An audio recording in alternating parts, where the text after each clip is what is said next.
अस्सलामु अलैकुम वरहमतुल्लाहि वबरकातुहू। एक सहाबी बयान करते हैं कि अल्लाह के महबूब पैगम्बर मोहम्मद रसूलुल्लाह सल्लल्लाहु अलैहि वसल्लम एक जनाजा पढ़ा रहे थे और नबी अलैहिस्सलाम उसमें बहुत दुआएं कर रहे थे। नबी अलैहिस्सलाम उसमें दुआ कर रहे थे, अल्लाहुम्मा अग़फ़िर लहू वरहमहू, ऐ अल्लाह इसे बख्श दे और इस पर रहम फरमा, व आफ़िही वाफ़ु अन्हु,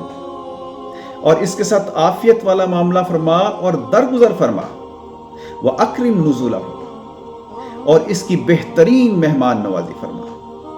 व वस्सिअ मुदख़लहू, और इसकी कब्र को फराग फरमा दे, वग़सिलहू बिलमाइ व सल्जि वल बर्द, और इसके गुनाहों को पानी के साथ, ओलों के साथ और बर्फ के साथ धो दे, व नक्किही मिनल खताया कमा नक्कैता अस्साबल अब्यज़ मिनद दनस, और इसको गुनाहों से ऐसे साफ कर दे जिस तरह सफेद कपड़ा मैल कुचैल से साफ हो जाता है। दारन खैरुन मिन दारिही, और इसको दुनिया के घर से अच्छा घर अता फरमा,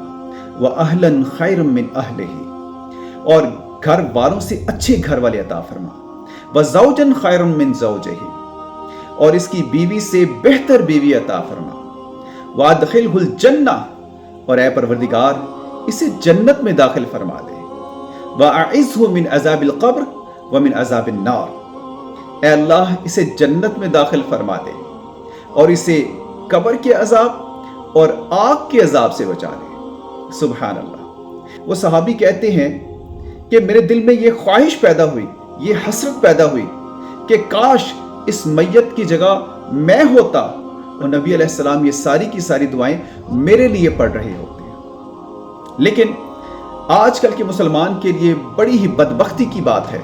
बड़ी बदनसीबी की बात है कि हमारे सामने हमारे वालिदैन में से कोई एक जब फोत हो जाता है तो उसका हम जनाजा पढ़ते हैं तो हमें नमाज जनाजा की दुआ भी नहीं आती। खुदा के लिए थोड़ी तवज्जो करें,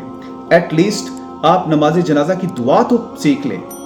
ताकि आप अपने भाई के, अपनी बहन के, अपनी वालिदा या अपने बाप के जनाजे में खड़े हों तो उनके लिए मग़फ़िरत की दुआ तो कर सकें। अल्लाह ताला हमें दीन को समझकर और उस पर अमल करने की तौफीक अता फरमाए। आमीन।